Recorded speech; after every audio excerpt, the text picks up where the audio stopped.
kabel listrik dari Jawa ke Bali Paiton Antasari tetap menjadi prioritas PLN dalam upaya memenuhi kebutuhan listrik Bali ke depan.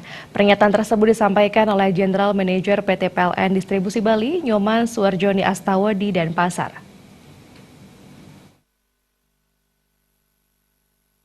Jenderal Manajer PT PLN Distribusi Bali, Nyoman Suwarjoni Astawa mengatakan dalam upaya memenuhi kebutuhan listrik di Bali, pengadaan listrik melalui kabel crossing Jawa Bali tetap menjadi prioritas PLN. Jawa Bali Crossing nantinya akan memasok listrik dari Jawa ke Bali sebesar 500 kV. Nyoman Suwarjoni Astawa menambahkan sampai saat ini pembangunan tower untuk kabel Jawa Bali Crossing melalui udara belum mendapat izin karena terkena Perda Kesucian Pura.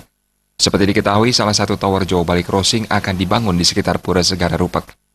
Tentunya RUPTL 2018-2027 itu sudah keluar, di mana Jawa Bali Crossing masih tetap tercantum di sini. Walaupun kemudian ada tambahan, kemungkinan akan ada tambahan PLTU atau PLTG atau PLTGU sebesar 135 mega yang nanti diharapkan masuk 2022. Ini akan kita melihat seperti apa perjalanan nanti, apakah nanti pembangkit itu akan dibangun PLTU, PLTG atau PLTGU tahun 2022, dan itu berkaitan dengan kemungkinan mundurnya Jawa Bali Crossing ini. Nah, kalau kita melihat di RUPTL 2018-2027 yang baru saja disahkan oleh Menteri SDM Bapak Jonan, maka Jawa Bali Crossing ini masih tetap ada. Artinya apa? Kita berharap bahwa jaringan transmisi 500 kV mulai dari Paiton sampai Antasari itu tetap bisa berjalan.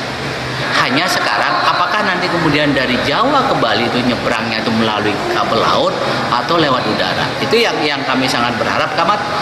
Terus terang kami sambil menunggu arahan dari yang clear dari pengurus Parisade Hindu Bali yang ada.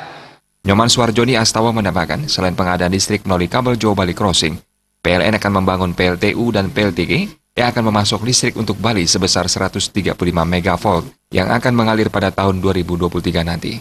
Joko Andika, Bali TV.